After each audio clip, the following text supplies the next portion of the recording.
principalmente, ¿verdad? La rinorrea, la obstrucción nasal,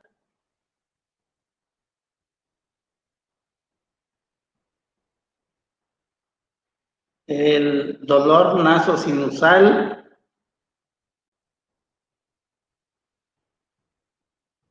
los estornudos, el prurito nasal,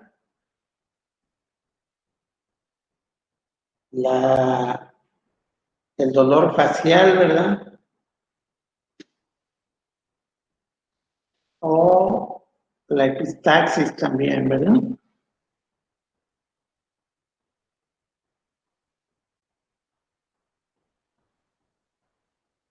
Si es a nivel del oído, pues ¿qué es lo que vamos a encontrar? Pues la otalgia, ¿verdad? La otorrea, el prurito óptico, ¿verdad? La hipoacusia,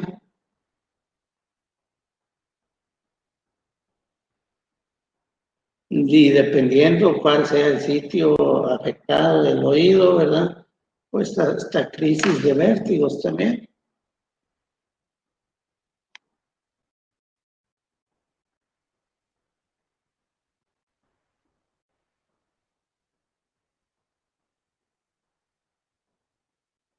¿Cuáles son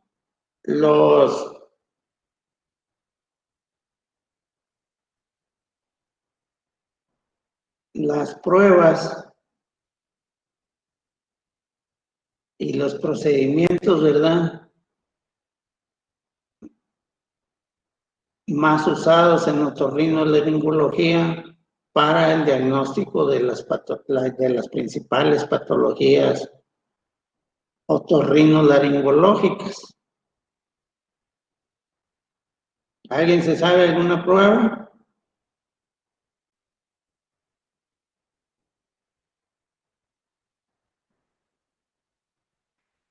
Bueno, pues las pruebas, ¿cuáles son? Pues la rinoscopía anterior, ¿verdad? La otoscopía,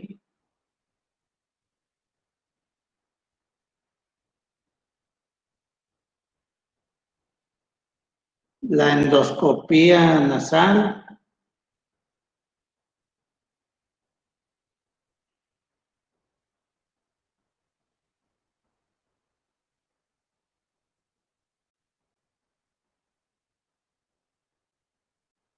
el uso de espejos laringios, ¿verdad? Para patología laringea, la laringoscopía,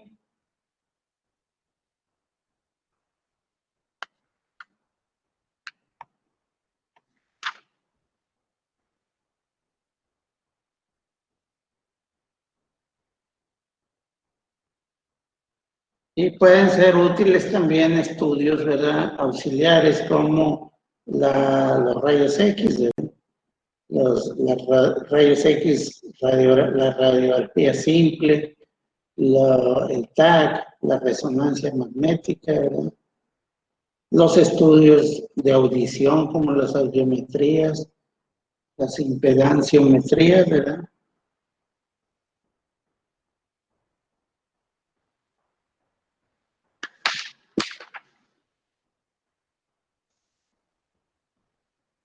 Y entramos a lo que es la rinología. ¿Qué es la rinología? Pues es el estudio de la nariz, ¿verdad? Incluido todo, ¿verdad? Desde la anatomía, la fisiología y las patologías de la nariz. Y entonces, en la anatomía de la nariz, la anatomía, la estructura, ¿verdad?, de lo que es la nariz, va a estar formada por ¿qué? ¿Qué elementos, ¿verdad?, forman a la nariz? ¿Alguien sabe?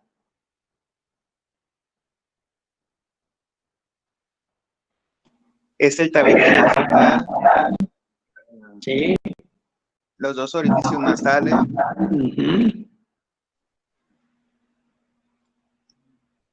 los cornetes ¿sí? Bueno, todas estas son estructuras que van a formar parte, Pues, forman parte de la nariz, pero está formada principalmente por huesos, y cartílagos. cartílagos, incluso músculos y piel. Y además de todo, ¿verdad? Sobre todo la mucosa, que es mucosa respiratoria, ¿verdad? 2/3 son mucosa respiratoria y 1/3 son mucosa olfatoria.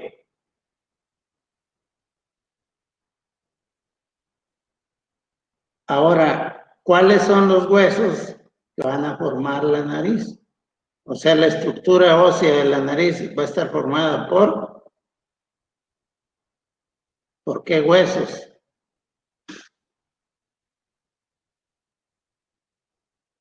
El tabique nasal. Sí, es parte, pero huesos principalmente. También entra. Pero miren, más que nada entran ahí los huesos nasales, los huesos propios de la nariz. La apófisis ascendente del maxilar superior, la apófisis descendente del frontal y la lámina perpendicular del etmoides, ¿verdad? Esos son los huesos así, la estructura ósea que está soportando la nariz.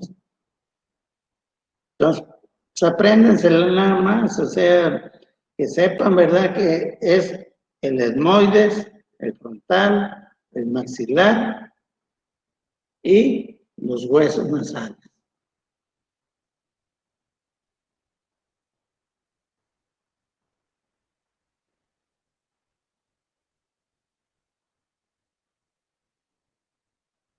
Las cavidades o fosas nasales van a estar formadas por dos orificios y por 4 paredes que están divididas por el septum.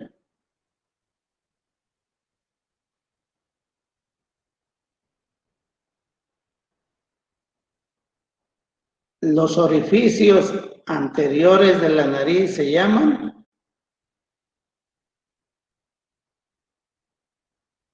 tienen un nombre, muy difícil. No, tienen nombre. ¿Fosas nasales? Se llaman narinas o fosas nasales, ¿está bien? Entonces se llaman narinas. Y los orificios posteriores de las fosas nasales se llaman ¿cómo? Pues no son las coanas. Coanas, así es. Excelente.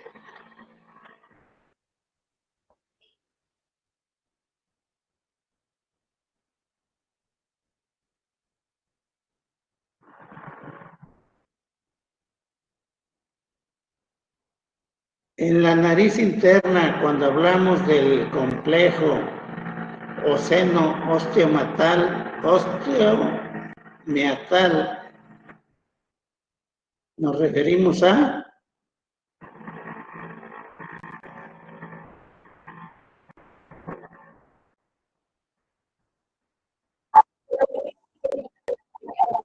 ¿sí? Ok.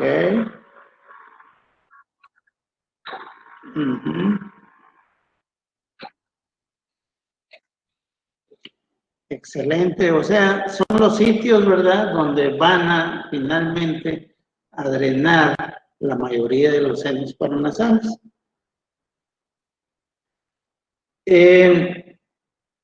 La irrigación de la nariz, esto es muy importante, ¿eh? ¿Por qué arterias está dada?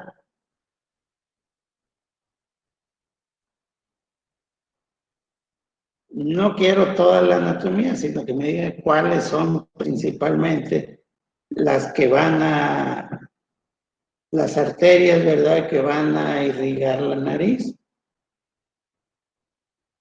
Ya sabemos que son ramas de la carótida externa y ramas de la carótida interna, ¿verdad?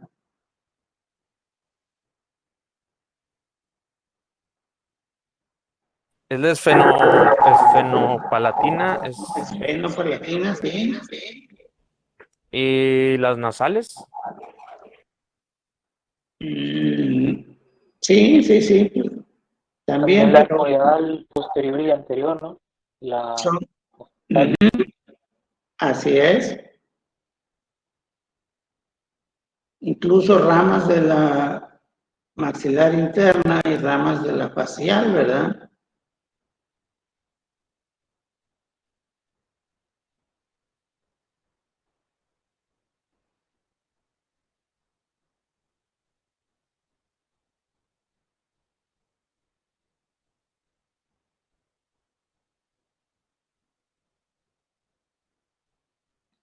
Con relación a lo que es la irrigación de la nariz interna,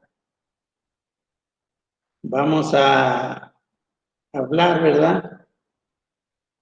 O qué es lo que se conoce como plexo de Kisselbach.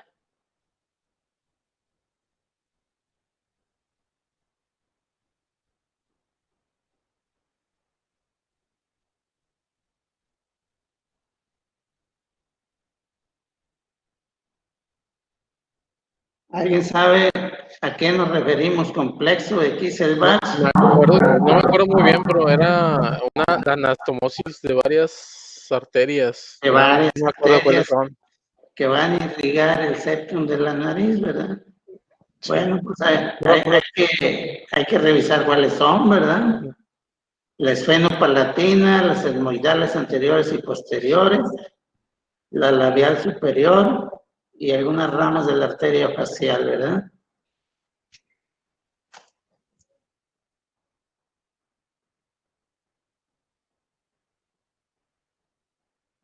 Y continuamos con el síndrome de obstrucción nasal.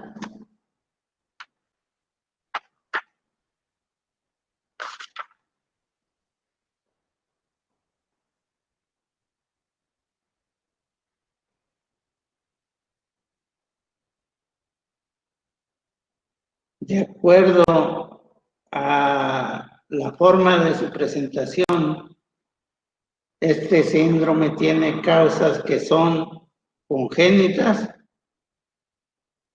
y tiene causas que son adquiridas.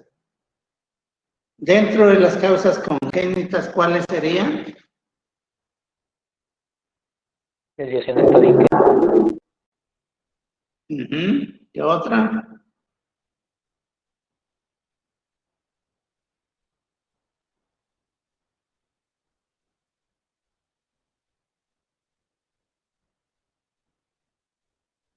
Bueno, esa es una desviación del tabique. Otra de ellas es la atresia de Juanas y en casos extremos hasta la agenesia nasal, ¿verdad? Y de los problemas adquiridos, los vamos a dividir en problemas intranasales y problemas extranasales.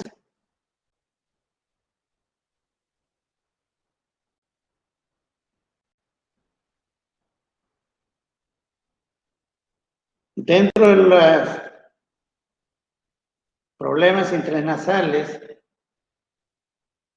¿cuál es el más frecuente?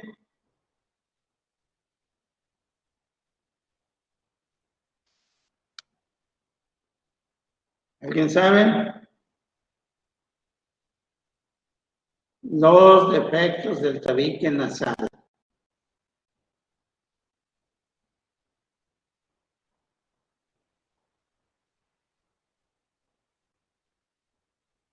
Puede ser la perforación por uso de las drogas como la cocaína.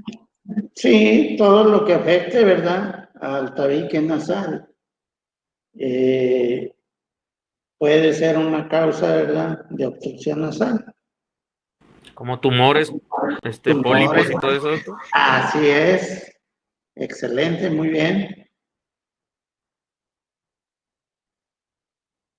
Estos serían problemas, ¿verdad?, situados en la región anterior de las fosas nasales, ¿verdad? Y también hay problemas que van a estar situados en la región posterior de la nariz, ¿verdad? En la región posterior de las fosas nasales, ahí vamos a hablar de problemas nasofaringios.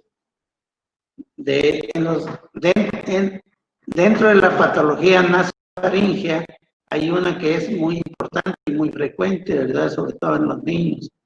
¿Cuál es?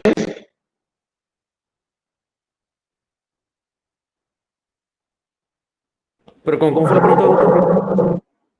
Dentro de los problemas nasofaringios causales de obstrucción nasal, ¿verdad? Pues que se pongan Hay uno, ¿verdad?, que es muy objetos extraños, ¿no?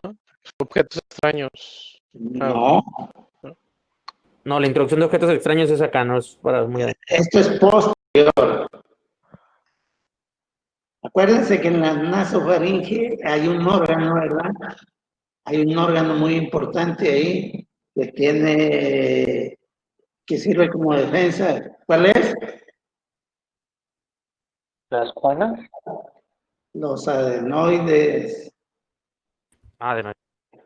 Los adenoides. Entonces, los problemas que causan, ¿verdad?, hipertrofia de adenoides, aumento de las mismas, ¿verdad?, inflamación de las mismas, van a cursar, ¿verdad?, con problemas de obstrucción nasal.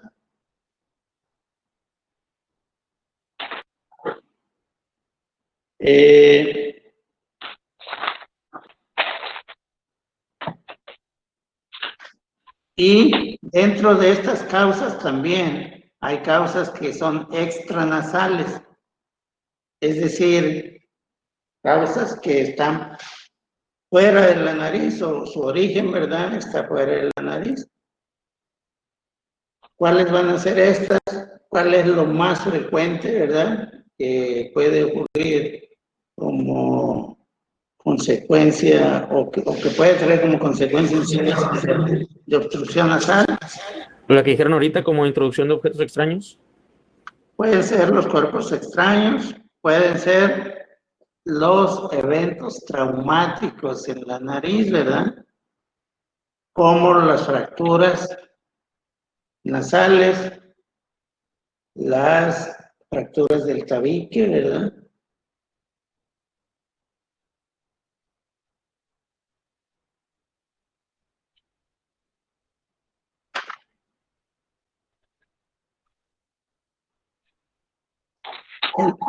Entonces, de acuerdo al sitio de obstrucción nasal, vamos a terminar, ¿verdad?, esto. En la porción anterior, las causas principales son desviación del tabique, malformaciones y puede haber incluso tumores, ¿verdad? En la porción media, igual, la desviación del tabique, la presencia de pólipos, la presencia de tumores, cuerpos extraños, traumatismos, problemas infecciosos. Y en la porción retronasal o nasofaringea, ¿verdad?, ahí sería la imperforación de juanas, la hipertrofia de adenoides, ¿verdad?, la presencia de pólipos en la porción superior de la nariz, ¿verdad?, los tumores.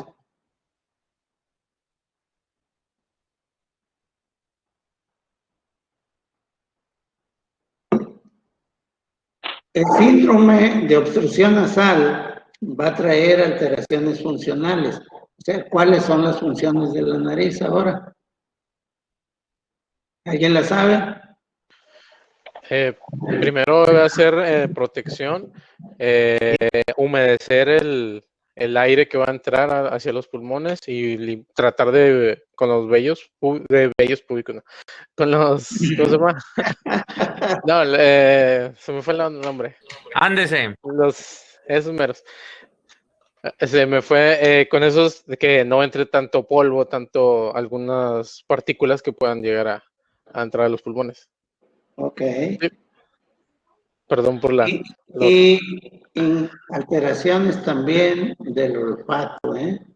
Sí, ajá. También pueden traer como consecuencia la obstrucción nasal.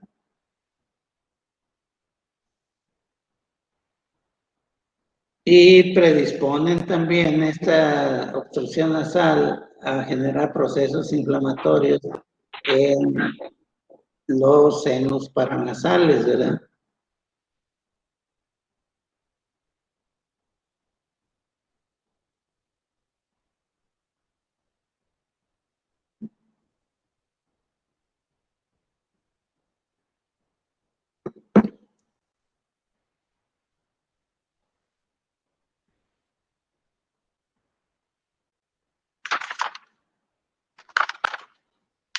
Bueno, continuando con la nariz.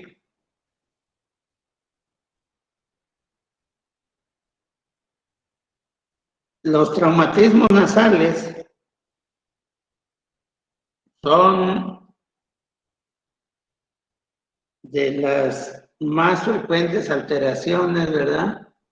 Que van a afectar al esqueleto facial.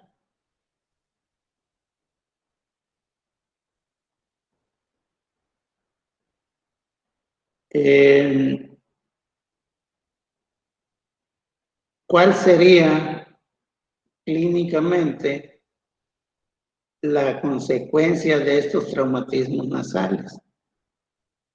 Consecuencia inmediata.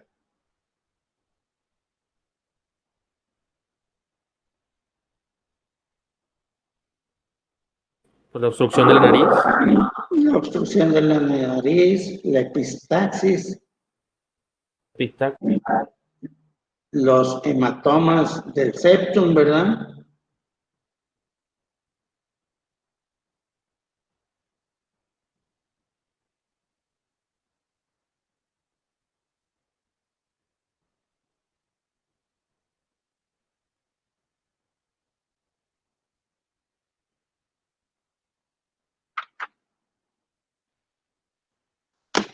Y continuando con la nariz, los cuerpos extraños nasales son de dos tipos.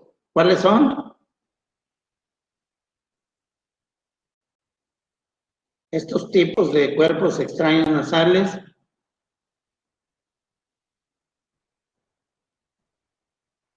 está facilito, pues vivos o no vivos, ¿verdad? Animados o inanimados.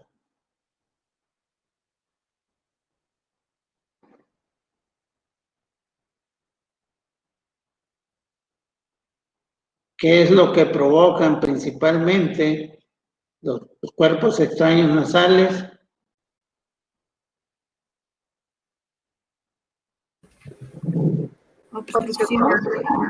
Pues la obstrucción, ¿no? Sí, la obstrucción nasal, por lo regular unilateral, porque es raro que se metan dos cuerpos en cada, o un cuerpo en cada una de las fosas nasales, por lo regular son unilaterales, ¿verdad? Puede haber rinorrea, ¿verdad? Sanguinolenta, inflamación de la mucosa, o incluso hasta infección, ¿verdad?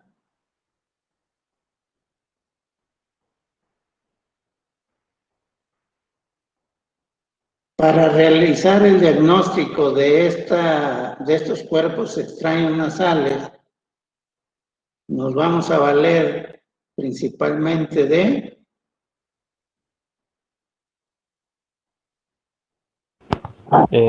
La placa. ¿Senos paranasales?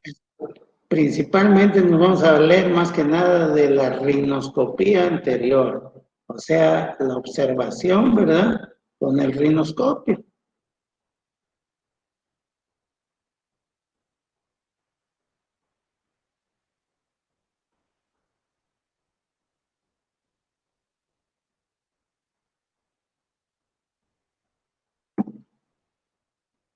Continuamos entonces con epistaxis.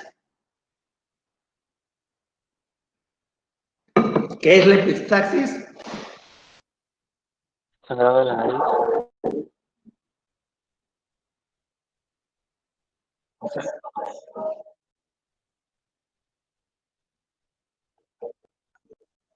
Ok, excelente.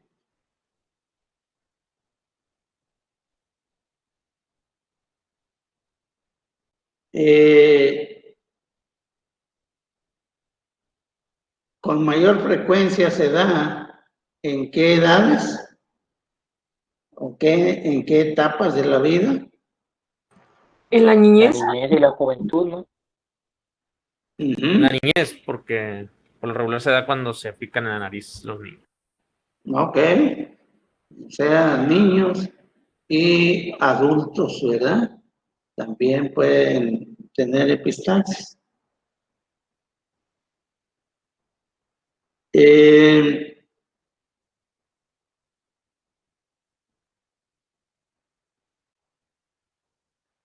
plexo de Kisselbach, pues ya se los pregunté cuál era. La clasificación de las epistaxis. ¿Alguien se la sabe?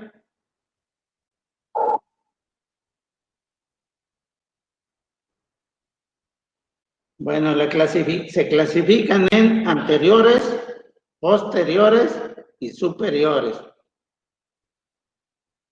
¿Cuáles son las anteriores? Por los que afectan la región anterior de la nariz, ¿verdad? Y de estas, el 90% van a estar localizadas en el área de Kisselbach o en el plexo de Kisselbach, que es lo mismo, ¿verdad? Ya sabemos, ¿verdad?, que es el sitio de anastomosis de las arterias que están irrigando, ¿verdad?, a la nariz interna.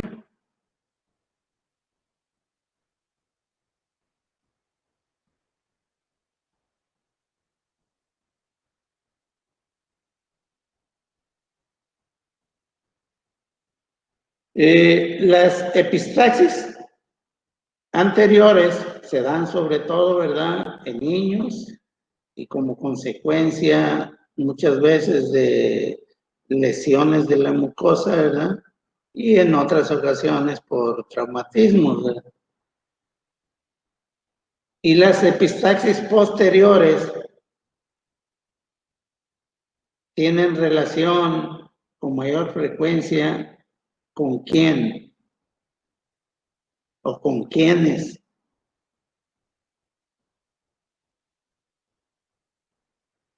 ¿Alguien sabe?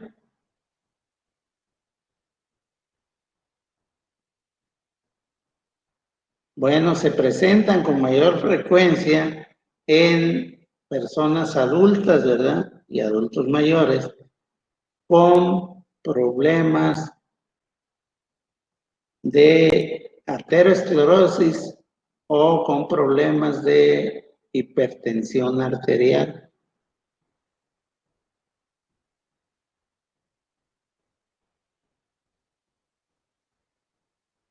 ¿Cuáles son más frecuentes, las epistaxis anteriores o las posteriores?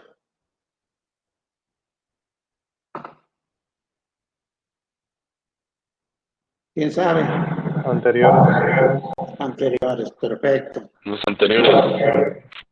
Muy bien.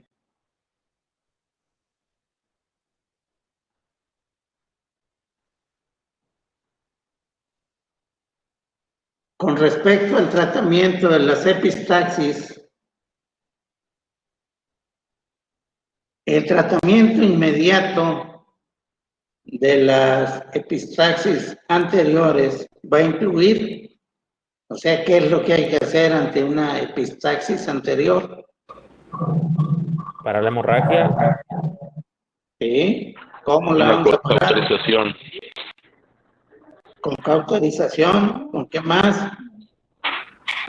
es con químico, ¿no? No sé cómo era el... Sí, hay cauterización química, cauterización eléctrica, ¿verdad? Química es con nitrato de plata. Se puede mojar una gasa con fenilefrina. Sí, también. Entonces, en las epistaxis anteriores, el tratamiento inmediato pues, es detener la hemorragia. ¿Cómo lo vamos a hacer? Primero, con presión digital. ¿Cómo? Pues hay que basarnos, ¿verdad? Hay que saber dónde se encuentra el plexo de Kisselbach, ¿verdad? Para hacer esta compresión digital ahí. Ya sabemos que la mayor parte viene de esa área, ¿verdad? Y el taponamiento nasal anterior.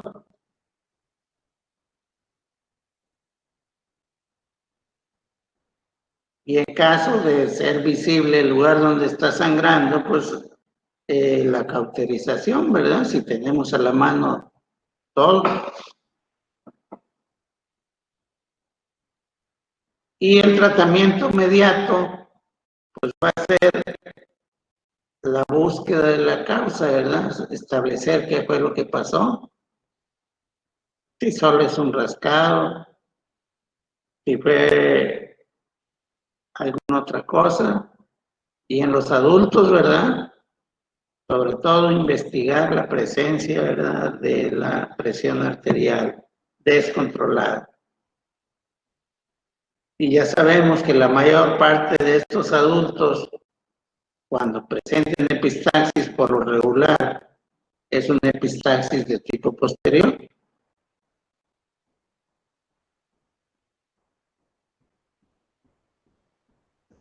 El tratamiento de las epistaxis posteriores, entonces, ¿cuál sería?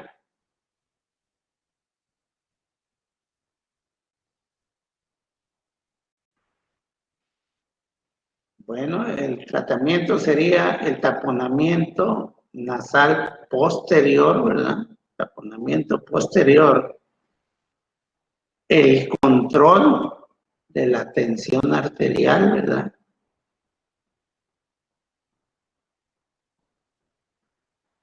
Y si a pesar de esto no se resuelve, incluso hasta la ligadura, ¿verdad? De las arterias, sobre todo de la esfenopalatina, que es una de las que irrigan la parte posterior, ¿verdad? De la nariz, para detener el sangrado. Doctor, ¿aquí donde se utiliza la sonda Foley? Sí, pues más que Foley, es la que se utiliza para realizar los taponamientos posteriores, es la Nelaton, que es más delgadito y un poquito más rígida.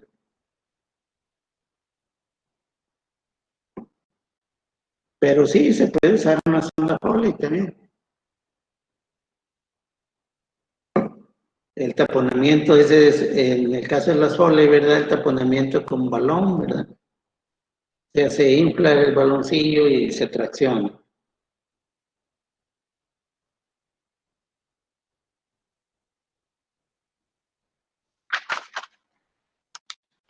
Y continuamos terminamos lo de la nariz y nos vamos a lo del oído.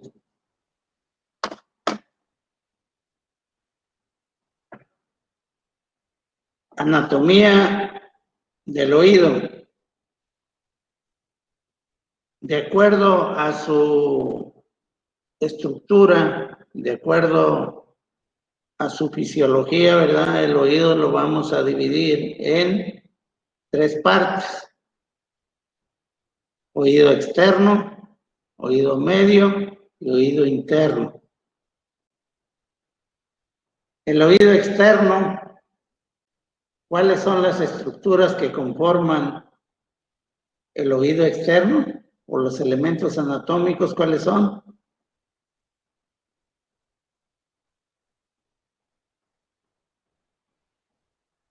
El La cable. oreja y todo el conducto hasta el tímpano. Ok, entonces son esos, la oreja, el conducto auditivo y la membrana timpánica. La parte externa, ¿verdad? ¿Y cuál es la función del oído externo? La recepción del sonido, ¿no? Ahora mediante la oreja, la recepción del oído y pues que llegue hasta la membrana donde están ahí ya, se pasa al oído medio. Perfecto, muy bien. La aurícula, que no es ni la aurícula izquierda ni la derecha del corazón, ¿verdad? La aurícula nos referimos a la oreja. Va a estar formado por Cartílago. cartílago. Muy bien.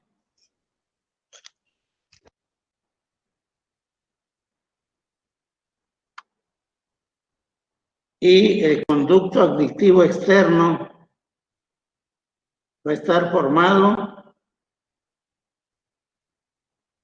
por El externo es en parte por el hueso y también por cartílago, ¿no? y también por cartílago. Como Excelente. mitad y mitad. Así es. Pues no tanto mitad y mitad, pero sí dos partes.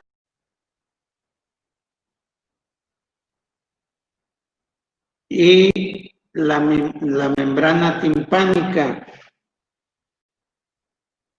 La membrana timpánica va a ser el lugar, ¿verdad?, que va a marcar el límite, ¿verdad?, entre el oído externo y el oído interno. La porción externa de la membrana corresponde al oído externo y la interna al oído medio, no interno, al oído medio. La porción interna de la membrana es oído medio. Ok.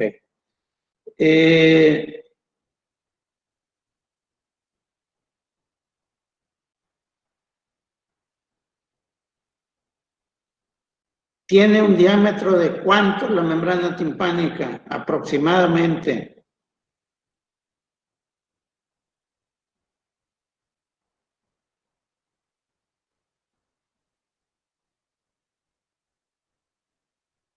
¿Alguien sabe?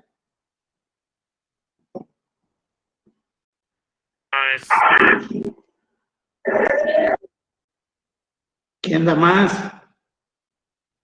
No es como medio centímetro. No, Tiene más o menos un diámetro de 8 a 9 milímetros, ¿verdad? O sea, prácticamente casi un centímetro.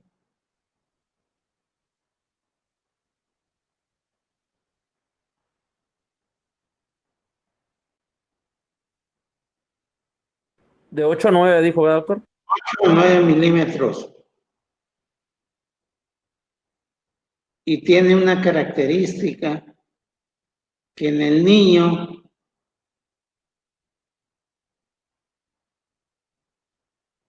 fundamentalmente está formada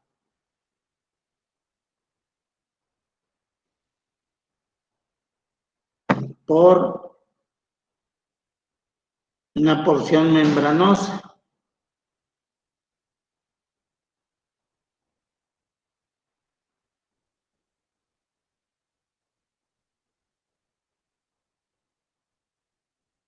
Y ya en el adulto tiene una parte, ¿verdad?, una porción ósea, ¿verdad?, que es donde finalmente se implanta la membrana.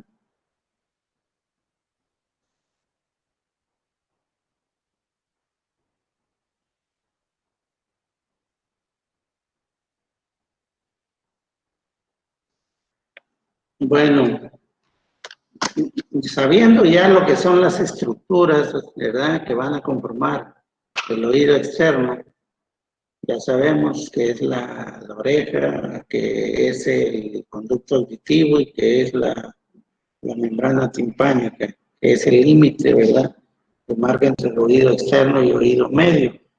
Entonces pasamos a lo que son las patologías del oído externo. Y empezando primero que nada, ¿verdad?, con las patologías de lo que es la oreja o la aurícula, ¿verdad? ¿Cuáles son las patologías más frecuentes de la oreja? Bueno, estas patologías son secundarias, sobre todo en malformaciones congénitas.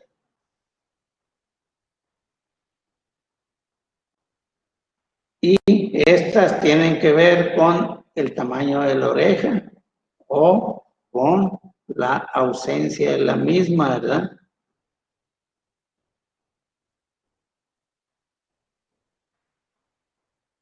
Si hablamos de hipoplasia del pabellón auricular, estamos hablando de, tiene un nombre específico.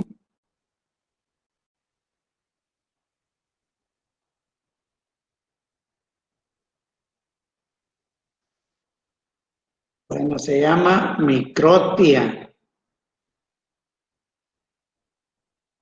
Y si no se formó el pabellón auricular, se le llama ¿cómo? ¿Alguien sabe? Atresia. No, cuando no se forma ahí se le llama anotia. Quiere decir sin oreja, ¿verdad? Sí, doctor. Ok.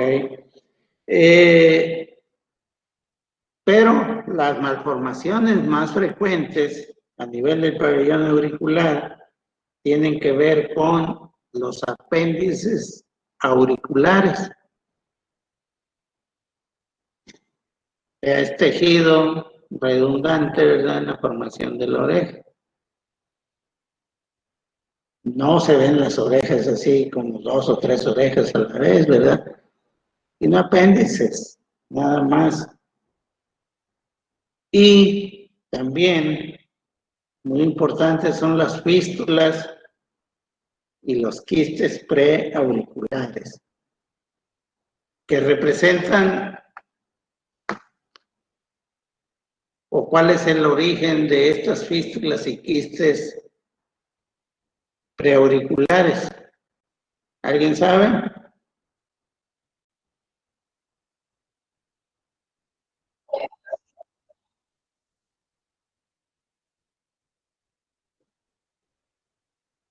Sí, el primer y segundo arco branquial. Perfecto, muy bien. Continuamos con lo que son las otitis externas. ¿Cuáles son los factores predisponentes a una otitis externa?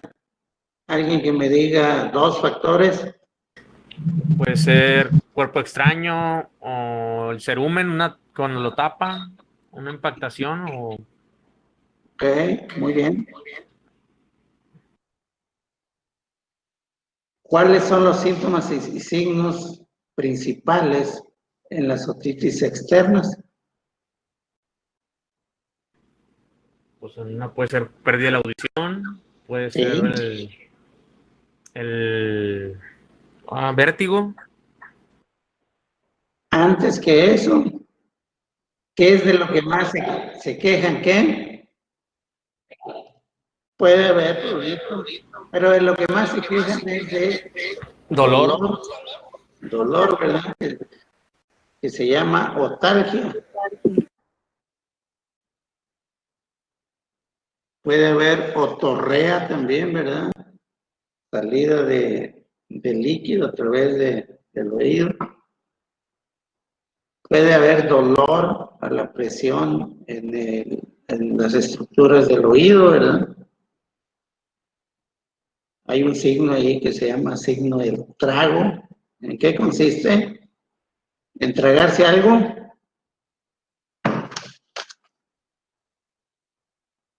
¿Alguien sabe qué es el signo del trago?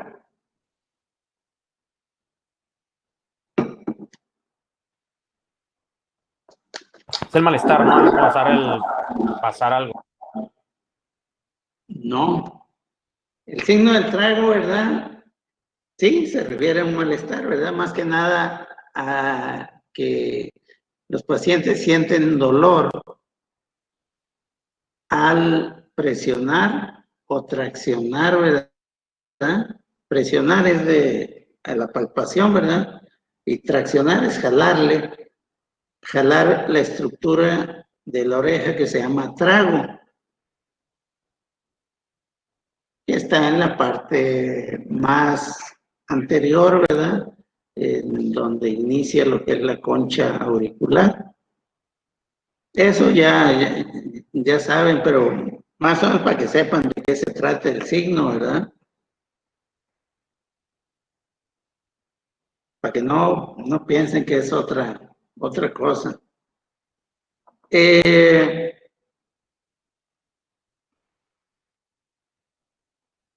acuerdo a sus causas, la otitis externa puede ser causada por, ¿saben? Por bacterias. Bacterias, virus u hongos, ¿verdad? Y de acuerdo a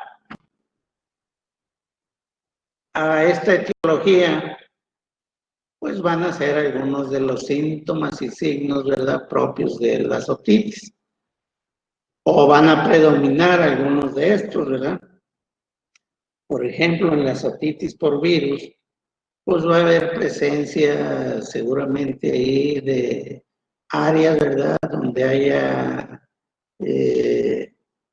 erosiones, ¿verdad?, o donde haya vesículas, ¿verdad?, en el conducto auricular. En las otitis micóticas, por ejemplo, pues si a la otoscopía, que es uno de los elementos que más ayudan, ¿verdad?, al diagnóstico de las otitis, la otoscopía. Entonces, en las micóticas, ¿qué va a predominar? Pues el prurito, ¿verdad? El prurito óptico va a predominar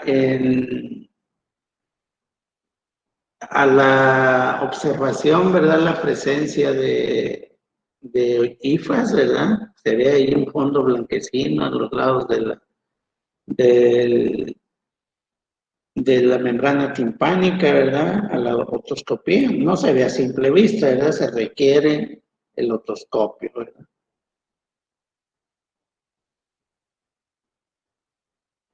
El tratamiento, entonces, de acuerdo a la etiología, el tratamiento va a incluir analgésicos, antibióticos, antifúngicos, ¿verdad? Sobre todo de tipo tópico, ¿verdad?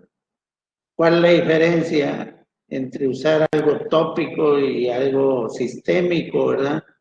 O en qué, o cuándo no podríamos usar algo tópico ahí en las otitis externas. ¿Alguien sabe?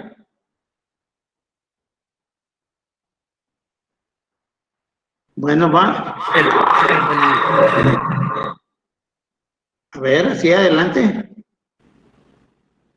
Me imagino que el tópico es cuando se ve a simple vista y se aplica, ¿verdad?, directamente Sí. vaya, al hongo, lo que sea. Sí, Y el otro el es cuando ya tratamiento. es algo mucho más fuerte, ¿no? Cuando ya se introduce. Así es. El tratamiento tópico, ¿verdad? Es aquel tratamiento que se va a aplicar y que va a actuar por contacto, ¿verdad? En el área, es un tratamiento localizado.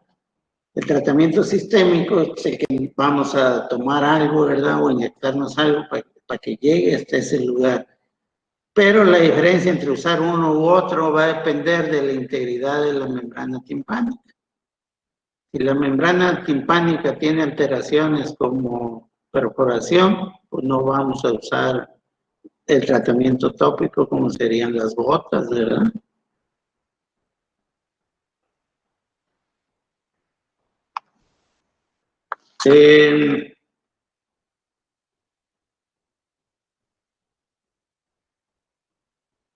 Dentro de estas otitis hay una otitis que se da, ¿verdad?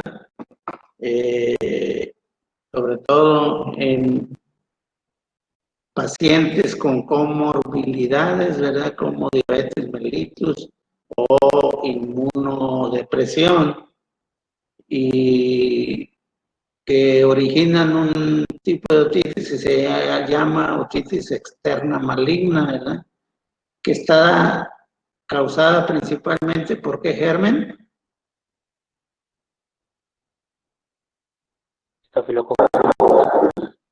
Pseudomonas.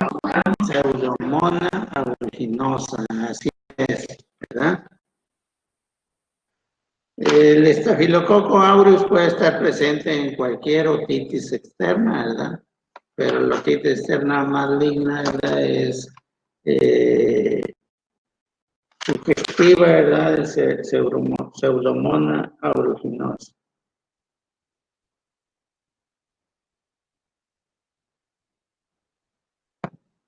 Hay otitis externas que están circunscritas, ¿verdad? A lo que puede ser el pabellón auricular o puede ser parte del conducto auditivo externo, sobre todo cartilaginoso. Esas se llaman otitis externas circunscritas, ¿verdad? Y que se dan sobre todo por infecciones a nivel de los folículos pilosos, ¿verdad? Del conducto auditivo externo.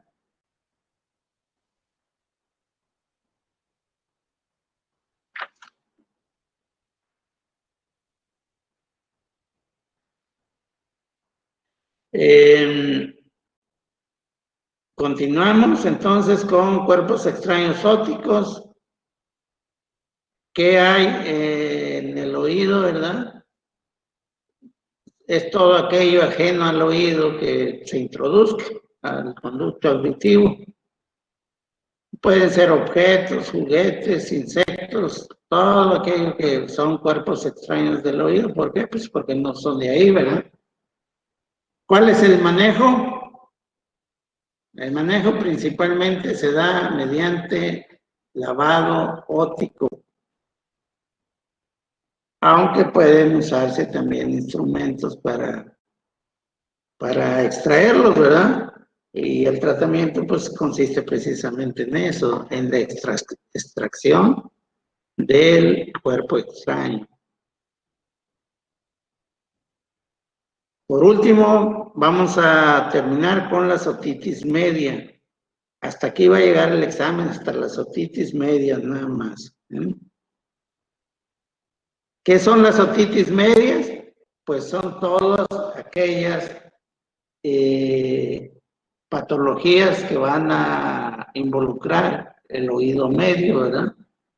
Entonces el oído medio ya vimos, ¿verdad? Que está conformado o estructurado, ¿verdad? Por lo que es la membrana timpánica, lo que es la cadena de huesecillos, ¿verdad?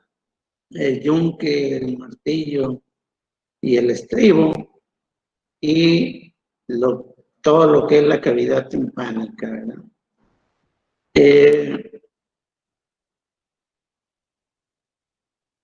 Para su manejo, las vamos a dividir también en otitis medias agudas, subagudas o crónicas.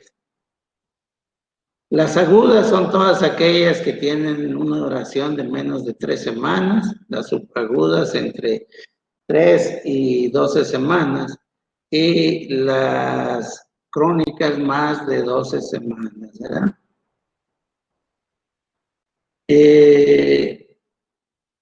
Epidemiológicamente, las otitis medias agudas afectan más a niños lactantes, sobre todo.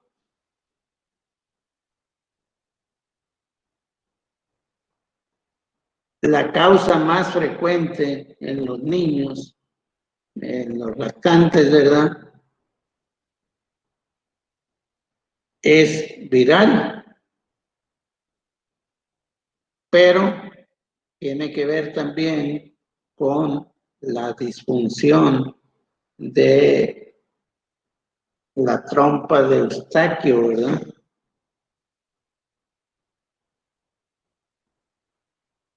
¿Cuáles son los síntomas y signos de las otitis medias agudas? ¿Alguien se lo sabe?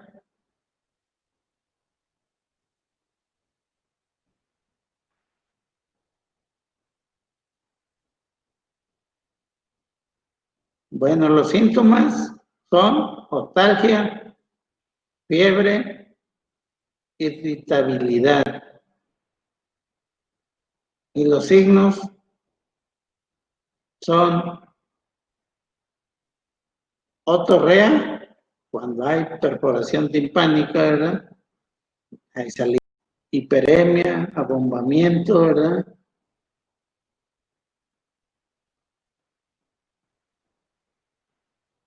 ¿Cuál es la complicación más frecuente de la otitis media?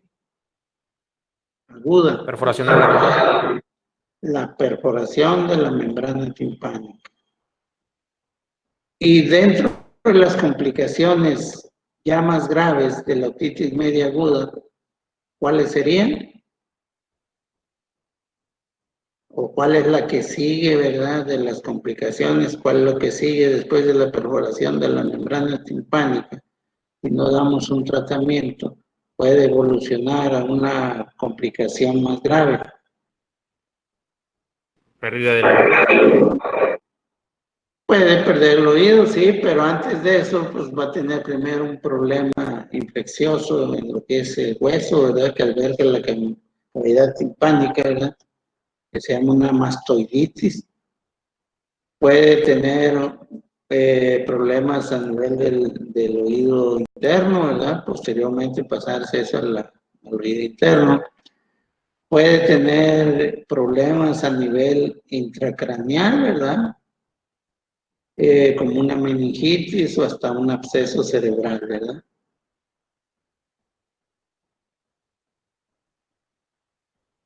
El tratamiento, pues va a depender también, ¿verdad? De si hay o no hay perforación de la membrana. ¿Qué va a incluir? ¿Qué podemos hacer en los casos de otitis media aguda para resolverla? ¿Qué va a incluir? Bueno, pues va a incluir antibióticos, analgésicos,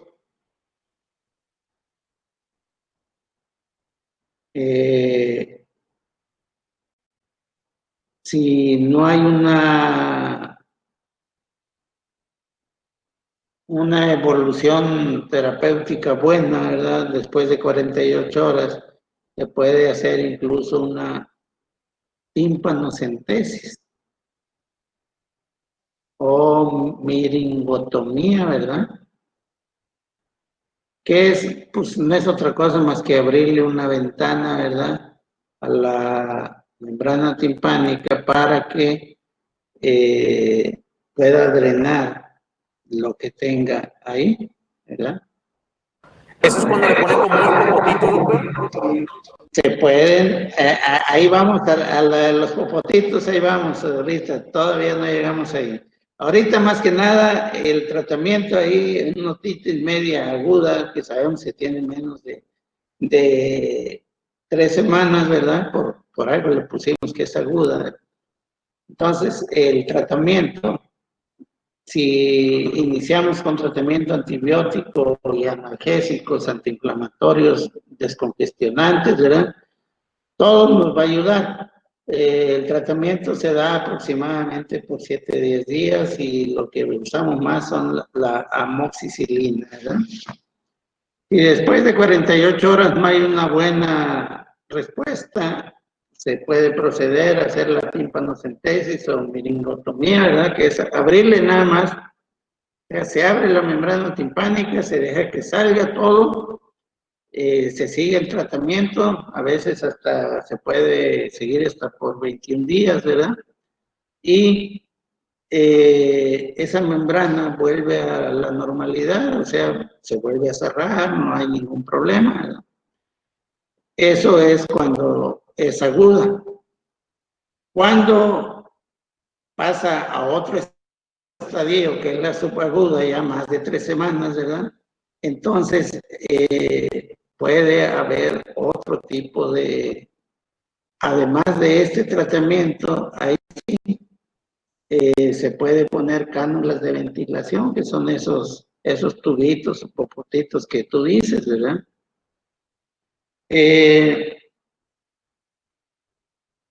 Eso sería en cuanto a la otitis media aguda y subaguda. Hay un tipo de otitis que se llama otitis media serosa.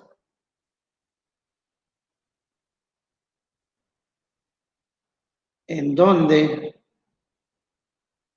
hay todos los síntomas, ¿verdad?, de la otitis, pero no se encuentran los síntomas de infecciosos.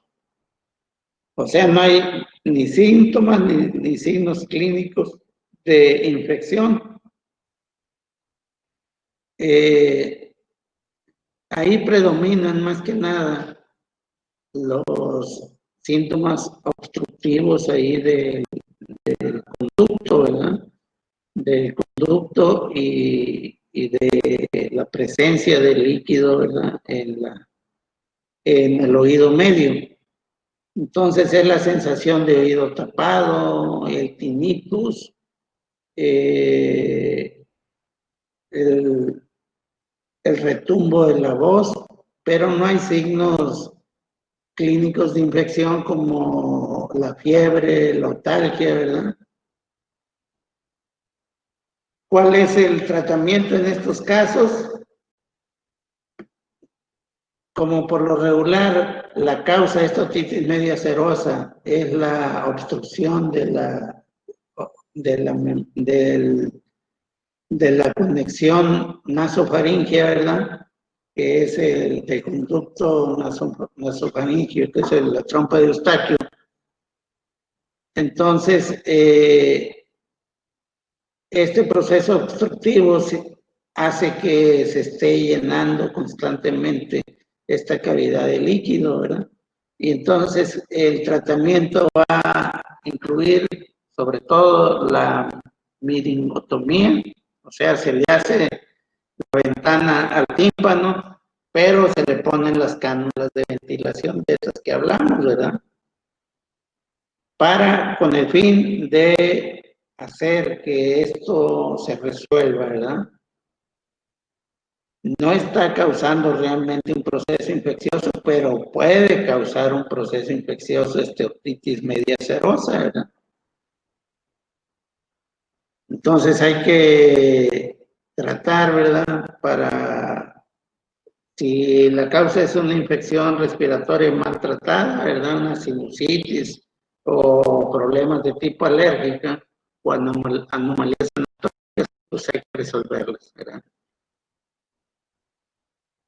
Otro tipo de otitis, ya para terminar, ¿verdad?, es la otitis media secretora. Esta es una otitis que se va a presentar por meses o años, en donde su característica es que hay una secreción crónica, o sea, la salida de secreción del oído de manera crónica. Y está sobre todo, ¿verdad?, es una complicación de la otitis media serosa y otitis media, ¿verdad?, que es la sobreproducción de moco por alteraciones de la trompa de Eustaquio, ¿verdad?, en donde el diagnóstico básico, ¿verdad?, tenemos que es el otoscopio, la observación de la membrana timpánica, ¿verdad?, en donde podemos ver una membrana timpánica opaca, a diferencia de las otitis medias agudas, donde la membrana está hiperémica, ¿verdad? Una membrana timpánica opaca y con movilidad reducida como consecuencia, ¿verdad?, de esta obstrucción crónica de la trompa de Eustaquio. El tratamiento, pues hay tratamiento médico para este tipo de otitis, que son el tratamiento antibiótico y esquemas cortos de corticosteroides. Y existe también el tratamiento quirúrgico, que es la timpanostomía. Puede ser la miringotomía, o sea, la abertura de una ventana en la membrana timpánica, ¿verdad?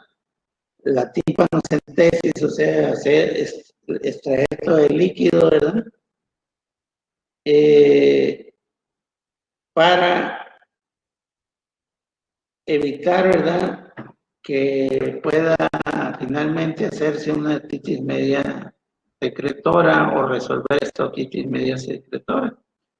¿Cuál es la causa principal de esta otitis media secretora? Pues una otitis media aguda recidivante, ¿verdad? Y ya por último, en las causas traumáticas que van a ocasionar, o sea, en los traumatismos, que van a ocasionar heridas en el pabellón auricular, hay que saber, ¿verdad?, que las heridas que tienen menos de 2 centímetros en el pabellón se pueden suturar inmediatamente. Pero todas aquellas heridas que tienen más de 2 centímetros y que afectan al cartílago, ¿verdad?, no nada más la piel del pabellón, sino toda la parte más interna del cartílago y más de 2 centímetros, esas heridas van a requerir de injerto por lo regular de cartílago del trago, ¿verdad?, que ayuda a que esas heridas cierren, porque de otra manera se pueden hacer crónicas. ¿Hay alguna pregunta, alguna duda?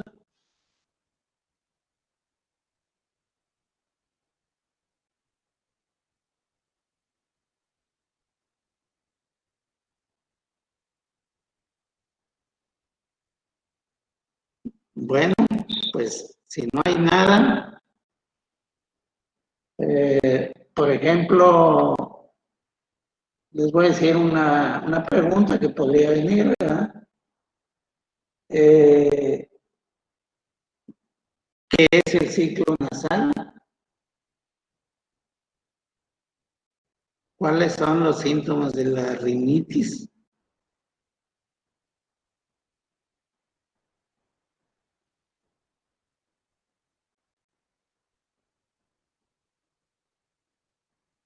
¿Cuál es la fisiología del oído? Son cosas relativamente sencillas y generales, no creo que haya mucho problema por el examen. ¿Dudas? ¿Preguntas? Creo que no, doctor. Muchas gracias. Por mi parte, no. Quedan listos entonces para el examen, 2 de la tarde, aquí en la escuela, el viernes. Listo, doctor. Gracias, doctor. Si alguien tiene algún problema para hacerlo, ¿verdad? O que no pudiera acudir por alguna cosa, pues nomás que sí me avisan antes para poder ver la manera de ver cómo lo podríamos hacer. De manera específica, ¿verdad? Con quien tuviera problemática. Pero todos aquí nos vemos, ¿de acuerdo? Doctor. Ok.